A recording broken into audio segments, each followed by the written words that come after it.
নবীজি সাল্লাল্লাহু আলাইহি সাল্লাম আম্মা জানা আয়েশা রাদিয়াল্লাহু আনহা খেলা দেখতে নিয়ে গেছেন মসজিদে নববীতে। ইথিওপিয়ান সাহাবীরা খেলা দেখতে গেছে। নবীর মতো মানুষ এত ব্যস্ত গোটা উম্মতের দায়িত্ব নিয়ে আসছে, অথচ স্ত্রী খেলা দেখবে উনি সাথে নিয়ে গেছেন এবং এত সময় খেলা দেখাইছেন যে যতক্ষণ পর্যন্ত আয়েশা রাদিয়াল্লাহু আনহা না বলছেন যে ইয়া রাসূলুল্লাহ আর দেখবো না, ততক্ষণ পর্যন্ত নবীজি বসেছিলেন তাকে খেলা দেখানোর জন্য।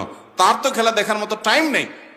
খেলা দেখা বলতে আপনাদের টেলিভিশনে খেলা দেখা হালাল মনে করিয়েন না, আবার যেখানে ওই নাটক আপনার অ্যাডভার্টাইজ দুনিয়ার জেনা হারাম জিনিস আসে, ওইটা না।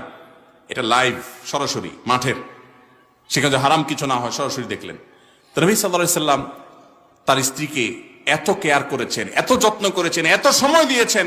এই হাদিস বর্ণনা করার পর আম্মা জানা আয়েশা রাদিয়াল্লাহু আনহা বলেছেন, ফাকদুরু কদরাল জারিয়াতিল হাদিসাতি সিন্নি আল হারিসাতি। আল্লাহ হবে, ও দুনিয়ার পুরুষেরা, তোমাদের অল্প বয়স্ক স্ত্রীরা, তরুণী মেয়েরা, তোমাদের স্ত্রী যারা থাকে, এদের ডিমান্ডগুলো, চাহিদাগুলো